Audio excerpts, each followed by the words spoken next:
हां, हे बालग्रामच्या विषयी आम्हाला ऐकायला आवडेल. हां, बालग्राम बीडजवळ गेवराई म्हणून गाव आहे. हो. तिथून एक 10 किलोमीटर आतल्या बाजूला बालग्राम म्हणून एक अनाथ आश्रम आहे. संतोष गर्जे ह्यांनी वयाच्या 18व्या वर्षी सुरू केलं आणि आता त्या गोष्टीला आता तो 38 वर्षाचा आहे. बरं. त्यावेळेला त्यांनी 6 मुलांना घेऊन सुरू केलेलं. आज 100 मुलं आहेत तिथे. मी जे मिळवते ते सगळं 100% या अनाथ आश्रमात जातं. आणि तिथल्या 7 मुलींना मी अडॉप्ट केलं आहे. अडॉप्टला तू काय म्हणता मला? दत्तक. हां, दत्तक घेतलेलं आहे. दत्तक म्हणजे मी घरी आणलं नाही त्यांना, त्यांचा दर वर्षाचा खर्च देते मी. प्रत्येक मुलीच्या मागे 24,000 खर्च आहे. मिनिमम अमाऊंट 24,000 आहे, ज्याच्यात तिचं जेवण खाण सगळं येतं. राहणं, जेवण खाण, अशा मी 7 मुलींना घेतलेल्या आहे आणि ह्या मुलींचा खर्च देते दर वर्षाचा. ह्याच्याच बरोबर अजून खूप गरज आहे. ज्यांना ज्यांना द्यायचं आहे खरोखर त्यांनी हात मोठे ठेवावेत आणि द्यावेत. त्याच्याचबरोबर ह्या अनाथ आश्रमामध्ये माझी मुलगी आली होती त्याला भेट द्यायला त्या जागेला दुबईहून. तर ती म्हणाली की मम्मा ह्यांना जेवण खाण आहे, शाळा आहे, सगळं आहे, पण फाईन आर्ट्सचं काहीतरी त्यांना शिक्षण पाहिजे. तर ती म्हणाली की का त्यांना आपण गाणं शिकू नव्हे. तर तिने एक गाण्याचं टीचर लावले आहेत तिथे. दुसाणे सर म्हणून जातात तिथे दर रविवारी आणि मुलांना गाणं शिकवतात. तर माझ्या मुलीने त्यांची फी आणि जे काय आहे ते सगळं तिने घेतलं आहे ते, आणि ती गाणं शिकवते. त्याच्याचबरोबर माझी भाची असते अमेरिकेला, ती पण आली होती इथे. तिला मी घेऊन गेले ते. मी येथील ते नातेवाईकांना जसं आपण एखादं हे दाखवतो, मॉन्युमेंट दाखवतो, एलोरा अजंठा दाखवतो, तसे मी माझ्या नातेवाईकांना गेवरायला घेऊन जात असते. आणि तिथे तिने माझ्या भाचीच्या मुलीने पेंटिंगचा वर्कशॉप घेतला. 100 मुलांचे तिने 5 गट केले आणि प्रत्येक गटाला ज्या पेंटिंगची जे येईल त्या पद्धतीने तिने ते सगळं प्लॅन केलं. इथून सगळ्या वस्तू घेऊन गेलो आम्ही, कॅनव्हासपासून सगळं हँड पेंटिंग सगळं शिकवलं तिने. आणि त्याच्या पुढे तेवढ्यालाच ती थांबली नाही. तिथे एक मास्तर ठेवला आहे. दर शनिवारी ती टीचर येते आणि मुलांना पेंटिंग शिकवते. अशा पद्धतीने ह्या मुलांना फाईन आर्टचा टच व्हायला लागला आहे. आता माझा विचार चालला आहे त्या मुलांना ज्युडो किंवा कराटे शिकवायचा. आता त्याच्यासाठी मी मास्तर पाहती आहे, कारण त्याला मोठा खर्च आहे. बरोबर. तर एक स्पॉन्सरही पाहिजे ना. ओके, आमच्या माध्यमातून नक्की मिळेल अगदी. आणि मी तर म्हणते की मी ह्याच्यासाठी भीक कुठे मागायला तयार आहे. त्या मुलांचं जर सगळं व्हायचं असेल चांगलं तर I am ready for any, म्हणजे बेगरचं काम करायचं तयार आहे मी जाते जाईल तिथे होई पसरते, मला मदत करा म्हणून. आणि करतात ते पुष्कळ लोक मदत करतात, काही त्यात प्रश्नच नाही आहे. ह्याच्याच बरोबर मागच्या वर्षी मी स्नेहालय अहमदनगरपासून एक 20 किलोमीटर, बऱ्याच लोकांना माहितीही आहे की जिथे HIV पॉझिटिव्ह असलेली मुलं मुली आहेत, जिथे हे जसं संतोष गर्जे करतं अनाथ आश्रमाचं, तसं तिथल्या मुलांचं गिरीश कुलकर्णी म्हणून आहे, तो बघतोय, संगोपन करते. तिथे मला बोलवलं होतं मागच्या वर्षी की त्या मुलांना काय आहे, त्यांना माहिती आहे आपल्याला HIV झालेलं आहे, म्हणजे आपण मरणार आहोत, लगेचच मरू, अशी त्यांची एक भावना आहे. लहान लहान मुलांच्यापासून जन्माला आलं आहे, कोणीही मरणारच आहे, कोणाचे काही शाश्वत नाही आहे, पण ह्या मुलांना भीती बसलेली आहे. त्या मुलांना मला एनकरेज करायचं होतं की तुम्ही आयुष्यात काहीतरी बनवू शकता, काय बनवू शकता, ह्याच्यावर माझं भाषण झालं. आणि पुढे तिथल्या अधिकाऱ्यांची कंप्लेंट होती, मुलांना गोळ्या देतो आम्ही, तोंडात धरतात आणि पुढे थुंकून टाकतात बाहेरचं, पण ते गोळ्या घेण्याने त्यांचं आयुष्य पुन्हा चांगलं होणार आहे ह्याचं ज्ञान मला द्यायचं होतं. हे माझ्या भाषणातून मी त्यांना दिलं. क्या बात है. आणि मुलांचे काय काय आवडी आहेत. एकीने गाणं म्हटलं, तिला मी गाणं म्हणायला लावलं, गाणं म्हणाली ती. आजकालची सिनेमातली गाणी सगळ्यांना पाठ असतात. गाणं म्हटले आणि ती येऊन मला इतकी कडकडून मिठी मारली तिने. ती म्हणजे पहिल्यांदा मी माईक हातात धरला आणि गाणं म्हणाले, ह्याचा तिने इतका आनंद झाला अगदी. आणि मला कोणाने आनंदी पाहायला मला फार आवडतं अगदी, तो माझा पॅशन आहे. मॅम आता इथे हे आता ही जी घंटा आहे, या हे बघ, ही आहे. मी पहाटे जेव्हा 2:15 ध्यानाला बसते, 108 वेळेला ही वाजवते. याला म्हणतात सिंगिंग बेल, म्हणजे गाणं म्हणणारी घंटा. असं आपण म्हणूया. आणि हे कशी होते हे तुम्हाला प्रात्यक्ष दाखवणार आहे मी.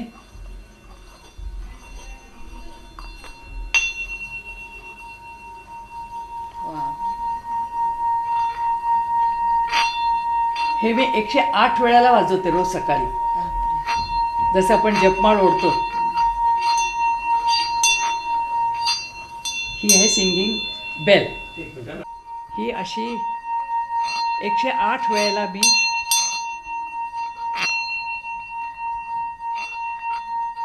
वा. त्याचे व्हायब्रेशन बरोबर लक्ष फक्त त्या व्हायब्रेशनकडे द्यायचं. कुठलाही विचार येऊ द्यायचा नाही.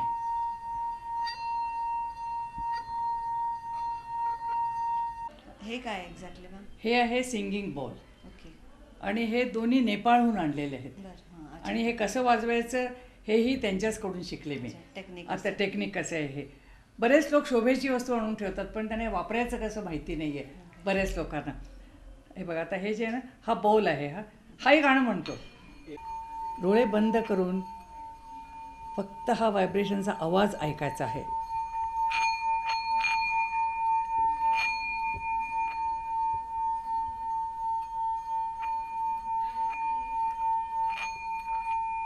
ह्या वेळेला कुठलाही विचार नाही येऊ द्यायचा मनात, फक्त तो आवाजाकडे लक्ष द्यायचं. मी मेडिटेशनच्या आधी हे दोन्ही वाजवत असते आणि मग मेडिटेशन करते. आपण प्रॅक्टिकली मेडिटेशन करूया. होय. मेडिटेशनची बसायची एक पद्धत आहे. ती पद्धत ह्याला म्हणतात चिन्मुद्रा. हां, अशी हे नाही, करेक्ट नाही आहे, अशी दाबली गेली आहे तुझी photo. Okay okay. Should be आहे. ही अशी ही चिन्मुद्रा आहे. ही ओके. बॅक स्ट्रेट, पाठ ताठ असले पाहिजे आणि मांडीवर. बॅक स्ट्रेट, डोळे बंद आणि इनवर्ड स्माईल. बुद्धाचा चेहरा जसा ओठ इनवर्ड स्माईल असतात, म्हणजे हसरा चेहरा.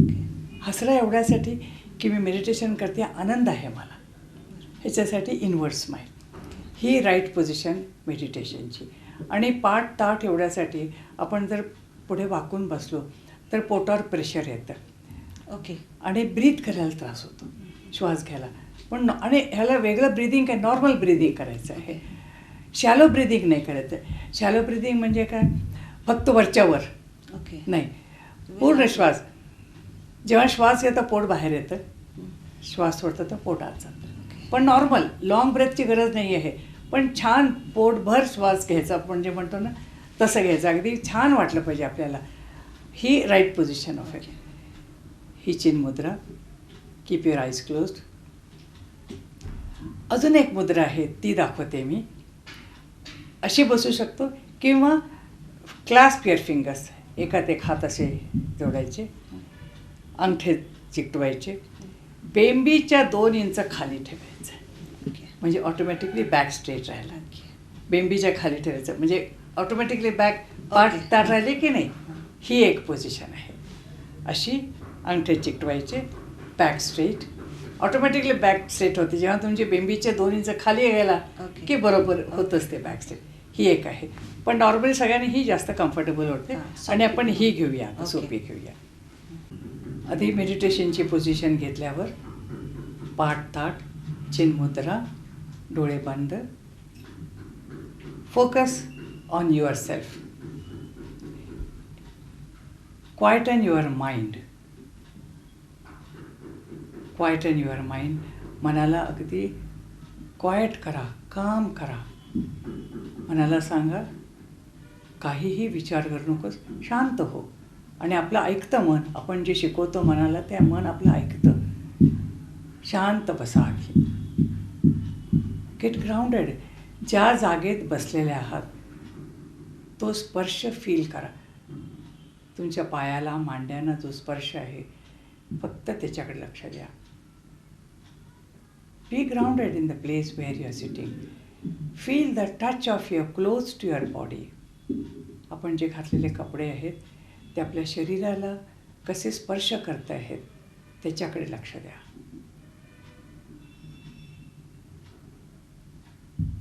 Now the mind is quite. आधी आपण बॉडी स्कॅन मेडिटेशन करणार आहोत. बऱ्याच वेळेला आपला जो स्ट्रेस आहे, जो तणाव आहे, इतका वाढतो. आपण शरीरात कुठेतरी घर करून त्याला ठेवतो आणून. आणि त्या भागात दुखायला सुरुवात होते. तर तो आधी बॉडी स्कॅन आपल्याला अनलॉक करायचा आहे, त्यातून त्याला बाहेर काढायचं आहे. ते काढण्यासाठी बॉडी स्कॅन मेडिटेशन हे अत्यंत महत्त्वाचं आहे.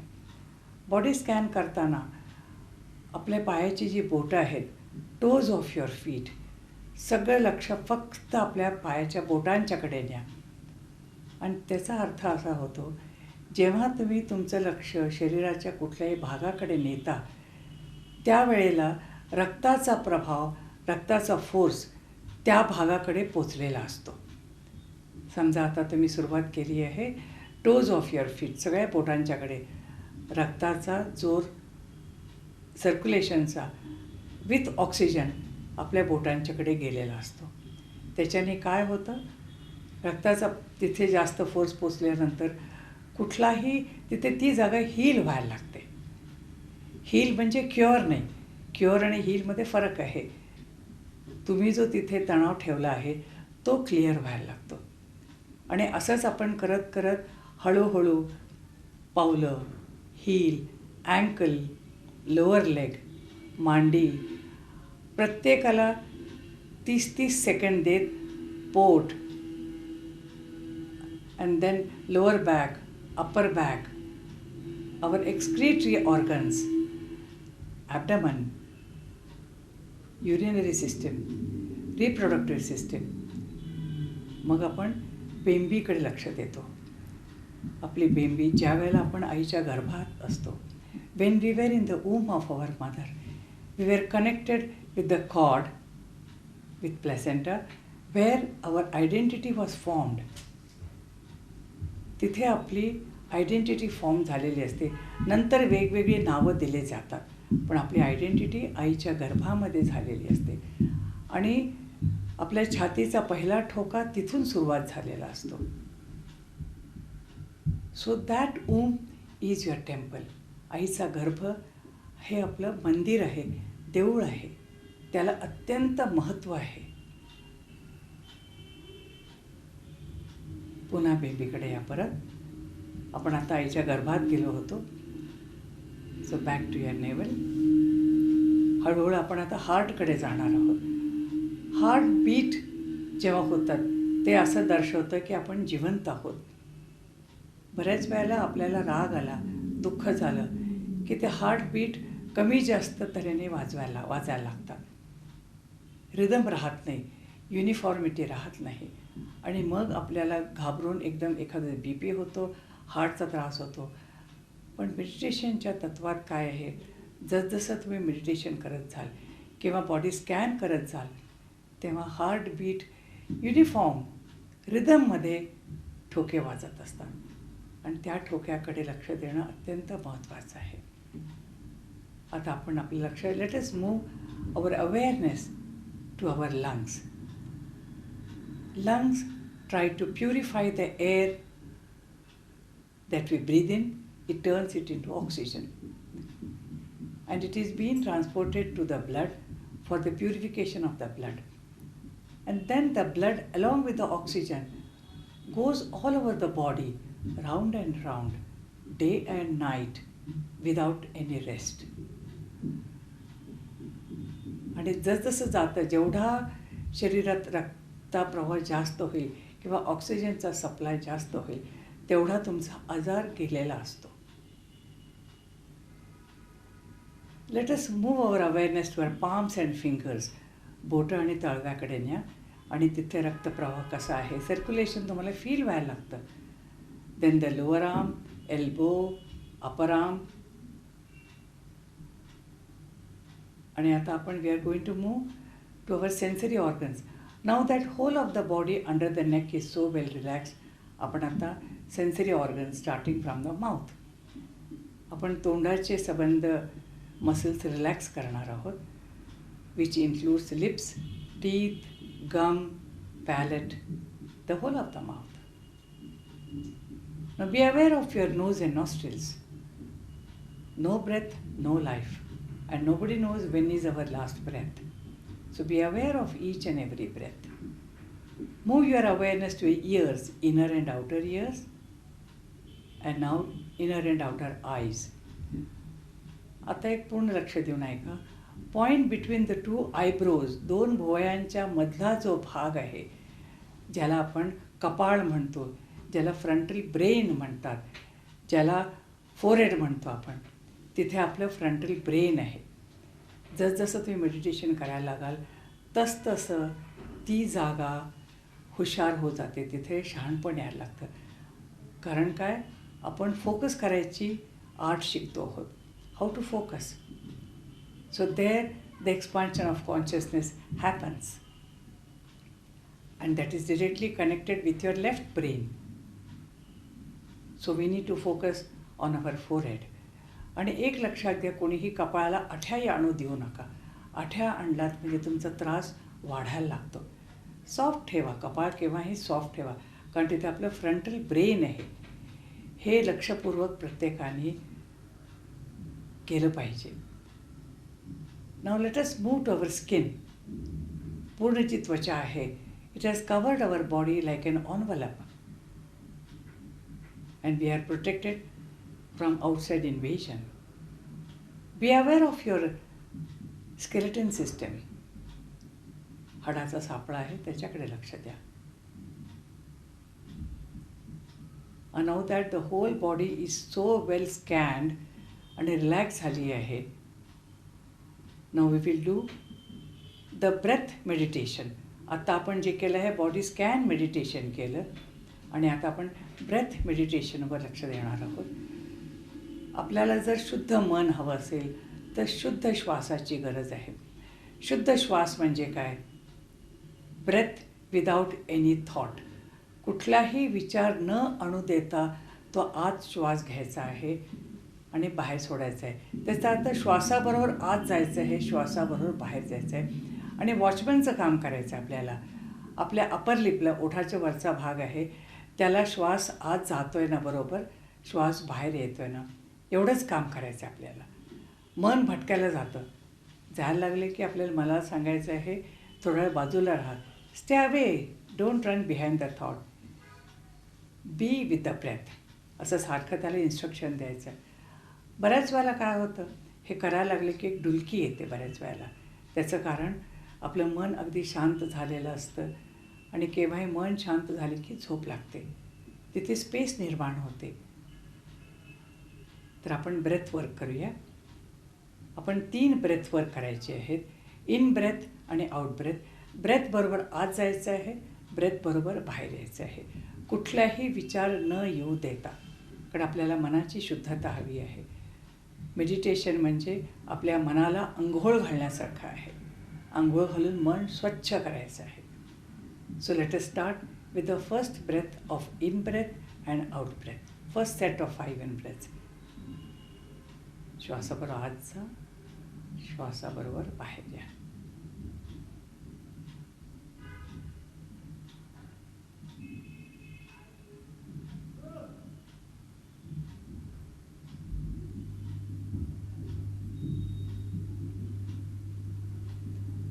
Before starting the second set, दुसरा सेट सुरू करायच्या आधी, it's time to make your intent.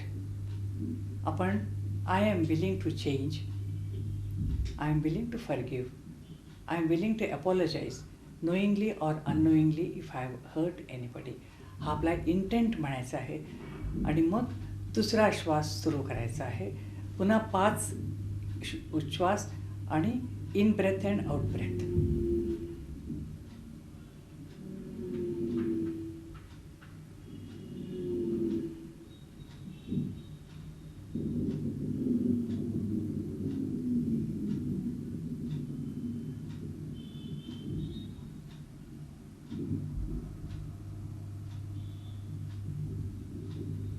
आता तिसरा सुरू करायच्या आधी, time to express your gratitude. आता आपली कृतज्ञता व्यक्त करायची वेळ आली आहे. Express your gratitude to the universe and the earth. आपल्या युनिवर्सला आणि अर्थला कृतज्ञता व्यक्त करायची for its abundance of energy. Express your gratitude to your parents, teachers and all the elders. Express your gratitude to yourself for having a birth of a human. ह्याचा अर्थ आपण स्वतःला कृतज्ञता व्यक्त करायची आहे. मला मनुष्य जन्म दिला आहे, तो मला पूर्णतेने पार पाडू दे. Fourth, express your gratitude to the one who is leading you towards reality. And lastly, express your gratitude to all the fellow meditators. आणि आता तिसरा सेट घेऊया. 5 इन ब्रेथ आणि 5 out breath. Breath without any thought. कुठलाही विचार येऊ देऊ नका मनात. श्वासाबरोबर आत जा. असं इमॅजिन करा आपण श्वासाबरोबर आत जातो आहोत आणि परत बाहेर येताना नको असलेल्या सगळ्या गोष्टी बाहेर काढून उच्छ्वास घेताना सगळं बाहेर काढून टाका. The third set.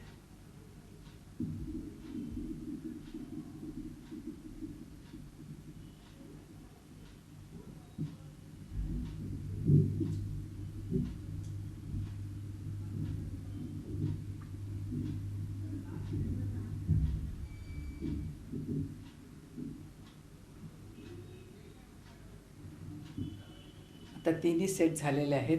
3 करावेत किंवा 5 करावेत. आणि आता आपलं दोन्हीही झालेलं आहे. ब्रेथ मेडिटेशन झालं आहे, बॉडी स्कॅन मेडिटेशन झालं आहे. आता हाताची बोटं आणि पायाची बोटं हळूवार हलवा आणि फिजिकल बॉडी काय आहे हे तुम्हाला जागृता येऊ दे. कारण मन इतकं शांत झाल्यानंतर आपल्याला आपल्या बॉडीचं स्पर्श राहत नाही, सेन्सेशन राहत नाही. So be aware of your physical body by moving your toes and fingers. आणि पूर्ण तुम्हाला तुमच्या शरीराची जाणीव झाल्यानंतर हातात तळवे एकमेकांच्यावर घासा and put it on your eyes. डोळ्यावर ठेवा. Don't be in hurry to open your eyes. डोळे उघडायची गडबड करू नका. पॉईंट बिटवीन द 2 आयब्रोज जो आज्ञाचक्र आहे तिथे तुम्हाला एक्सपान्शन ऑफ कॉन्शियसनेस रोज करत जाल, तुम्हाला त्याचा भास व्हायला लागेल. कॉन्शियसनेस कसा वाढत चालला आहे, आपला इंटेलिजन्स कसा वाढत चालला आहे याचा अनुभव यायला लागेल. And very gently open your आयज.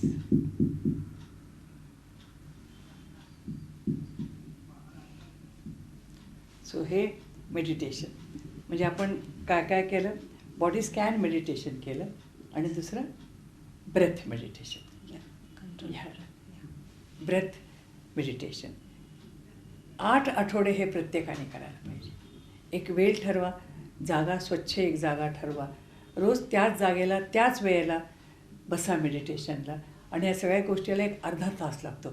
15 मिनटं बॉडी स्कॅन आणि 5 सेट श्वासाचे करावे. ब्रेथ मेडिटेशन या body scan starting from the toes पासून वरपर्यंत करायचं, क्राऊनपर्यंत करायचं. पुढे जसं करायला लागेल, जेव्हा तुम्ही हाडाचा सापळा वगैरे पाहिल्यानंतर क्राऊनला पोचल्यावर तुम्हाला फील होईल की कॉस्मिक एनर्जी तुमच्यावर कशी इथे पडती आहे हे तुम्हाला फील व्हायला लागतं. आणि इथे खास सुटेल तिंगल येतं. हो, यू विल फील इट. आणि हा 5 दिवसात मी माझा अनुभव देते सगळ्यांना तो. So you feel the energy flowing. पूर्वी जसं टाळू भरायचे म्हणायचं ना, पूर्वी पोकळ, तिथून तिथे म्हणतात की सहस्र कमळ, 1000 पेटलचं कमळ आहे ते ओपन होतं आणि तिथून ती एनर्जी आत जाते, खालपर्यंत जाते ती. तर आता आपल्याला तो अनुभव येतो की मूलाधारपासून तुम्हाला अर्थली एनर्जी मिळाली आहे, सहस्त्रदलापासून तुम्हाला कॉस्मिक एनर्जी मिळाली आहे. It was paining here ma'am. It was meditation. Okay. So नाही, आता बसायची पॉस्चर एक नीट करा. तुम्हाला वाटलं तर टेकून बसू शकता तुम्ही. पण तुम्ही जसं करत जाल तुमचं सगळं पेन निघून जाईल, सगळं निघून जाईल. सूज असेल तर सूज कमी होते, कारण सगळं इथे सुरू होतं आपलं. त्याचा अर्थ औषधाला गुण नाही असं नाही, औषधाला त्याचं महत्त्व आहेच आहे. औषधाचं महत्त्व आपण कधीही अवॉइड करू शकत नाही त्याचा. पण मेडिटेशनने तुमचं मन खूप शांत होतं. 8 आठवडे करा आणि रिझल्ट बघा काय होतो. 8 आठवड्यानंतर तुम्हालाच रिझल्ट दिसायला लागेल. एक दिवस चुकला तिथपासून 8 आठवडे करायचं. ओके. एक दिवस चुकला तरी तिथपासून 8 आठवडे म्हणून न चुकता करायचं. आपल्याला लहानपणापासून जेवायचं सांगितलं आहे, आंघोळ करायचं सांगितले, पण ध्यान करायचं शिकवलं गेलं नाही आहे आपल्याला, कारण आपल्या पेरेंट्सनाही माहिती नव्हतं. पण आता खूप गरज झाली आहे ध्यान करायची. तर प्रत्येकाने करावं. काही डिफिकल्टी आला, ह्या माझ्याकडे मी आहे इथे, कायम आहे मी, केव्हाही या केव्हाही शिका. ठीक आहे.